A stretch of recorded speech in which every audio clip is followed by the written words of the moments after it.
परमाराध्य सद्गुरु महाराज के पावन श्री चरणों में कोटि कोटि सह नमन। संत मत के वर्तमान आचार्य श्री एवं पूज्य स्वामी प्रमोद बाबा जी महाराज एवं समस्त गुरुजन धर्म प्रेमी सज्जनों, माताओं तथा बहनों, आप लोगों को भी मेरा कोटि कोटि सह नमन। अभी हम लोगों ने पाठ और पाठ के आधार पर प्रवचन को सुना। जो लक्ष्मण जी और गुह निषाद जी का संवाद है, उसके बाद का जो प्रसंग है वही पाठ था, जिसमें भगवान राम सुमंत जी को धर्म का ज्ञान उपदेश दे करके उसे वापस अवधपुरी लौटा दिए। सुमंत जी मंत्री हैं, फिर भी आज भगवान उसे धर्म का ज्ञान दिए। उसमें उदाहरण रंती देव राजा बलि आदि का उदाहरण दे करके समझाए कि धर्म न दूसर सत्य समाना, आगम निगम वेद बखाना। सत्य के समान दूसरा धर्म नहीं है। मैं अपने पिता के वचन के पालनार्थ जंगल में हूँ, ये एक पुत्र का धर्म है। ये धर्म का उपदेश। इसके बाद निषाद जी के बाद ये केवट जी का प्रसंग आता है। केवट जी की भक्ति से भगवान बड़े प्रसन्न हुए और भगवान का चरण पखारा। केवट ने चरणामृत पान किए और भगवान को नदी से, गंगा जी से पार कर दिए। तब जब विदाई देने लगे, मैया जानकी के अंगुली में जो अंगूठी थी, तो केवट जी कहते हैं, महाराज मुझे कोई विदाई नहीं चाहिए। आप जो काम मैं करता हूँ वो काम आप भी करते हो। तो लक्ष्मण जी वैसे क्रोधित हो गए कि कहाँ ये केवट, कहाँ मेरे प्रभु राम, ये दोनों एक काम कैसे करते हैं। तो केवट जी ने कहा, सरकार आपने समझा नहीं। मेरे कहने का भाव है कि मैं संसार के छोटे मोटे नदी में पार उतारने का काम करता हूँ और आप प्रभु राम और आपका नाम भवसागर को पार उतारने का काम करता है। श्री सद्गुरु। तो जैसे मैं आज आपको पार उतार दिया, तो जब मैं भी इस भवसागर में आपको आर्त पुकार लगाऊंगा तो आप भी मुझे भव से पार कर देना। बस यही बाद में मुझे इसके बदले में दे देना। तो कहने का भाव है कि इसी पाठ पर हम लोग सुन रहे हैं। धर्म सबके लिए है। एक पुत्र का धर्म है, एक पिता का धर्म है, एक पत्नी का धर्म है, एक पति का धर्म है, पुत्र का धर्म है माता पिता के आज्ञा का पालन करना। इसी तरह माता पिता का धर्म है पुत्र को अच्छा अच्छा संस्कार दे करके उसे संस्कारी बनाना। पति का धर्म है पत्नी का आदर सम्मान करना। पाति रक्षति, पत्नी की रक्षा करना सब तरह से। पत्नी का धर्म है पति को परमेश्वर मान करके उसकी आज्ञा अनुसार से पातिव्रत धर्म का पालन करते हुए घर गृहस्थी को चलाना।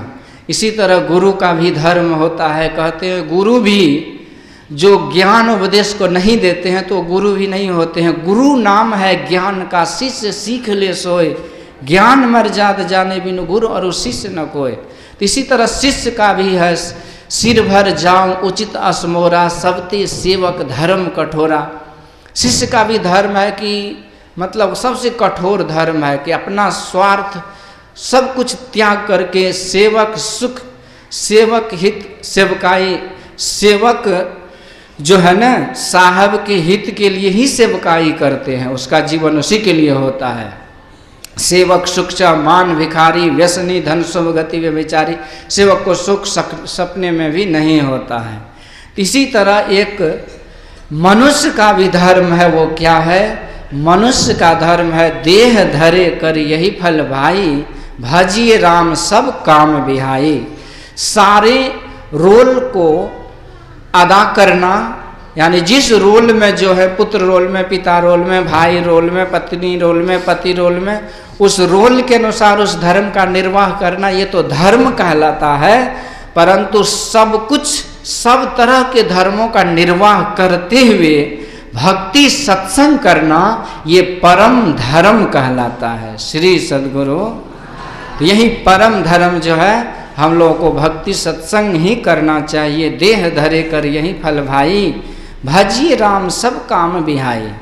आज साल का वैसे जो मान्यता हम लोग मान रखे हैं, उस अनुसार से साल का ये परसों कल अंतिम दिन, अगले दिन अगला साल हो जाएगा, ये कहते हैं। लेकिन ऐसा नहीं है। यदि हम भारत की जनता हैं, भारत के प्रजा हैं, तो हमारा ये भी धर्म है कि भारत की मान्यता परंपरा को भी लेकर के चलें। आज से 190 साल पहले यानी कि 1835 में एक विदेशी ने, मैकॉले नाम था, उन्होंने एक अंध परंपरा चलाई। उसका मकसद यही था कि देश में अंध परंपरा, भ्रष्ट संस्कृति, विदेशी संस्कृति, सभ्यता को थोप दो और ये शरीर से भले भारतीय रहेगा लेकिन मन से इसको मानसिक गुलाम बना लो और ये मन से विदेशी हो जाएगा, विदेशी मान्यता सभ्यता को मानेगा। इसकी पारिवारिक नीति, सामाजिक नीति और राष्ट्रनीति सब बदल जाएगा और इस तरह से फिर से हम इस देश को गुलाम बना लेंगे। इसलिए उन्होंने चोट किया शिक्षा नीति पर। तो शिक्षा नीति को बदल दिया था उन्होंने 1835 में ही। इस कारण से गुरुकुल की परंपरा, शास्त्र पुराण, वेद शास्त्र पुराण, उपनिषद, गीता, रामायण, संस्कृत, ये सारी पढ़ाई को बंद करके और अंग्रेजी को थोप दिया। और इस तरह से हम लोगों ने हैप्पी न्यू ईयर अंग्रेजों का आज भी मना रहे हैं। तो हम प्रजाओं का धर्म है कि हम भारतीय मान्यता अनुसार जब रामनवमी आता है, जो भगवान को धर्म का रूप कहा गया है, विग्रहवान धर्मो राम, धर्म के रूप ही भगवान है। तो जब रामनवमी आएगा, शक्ति स्वरूपा दुर्गा माँ 9 रूप में आएगी। और जब हनुमान जी महाराज की जयंती आएंगे, जो धर्म की ध्वजा फहराते रहते हैं, तब वही विक्रमी संवत 2081 आएगा। तब हम लोगों का नया साल होगा, जिसकी शुभकामनाएं अग्रिम सबों के लिए है। और अभी अंग्रेजों के लिए नया साल है, तो जो अपने आप को अंग्रेज समझते हैं उसके लिए भी शुभकामना। श्री सद्गुरु महाराज।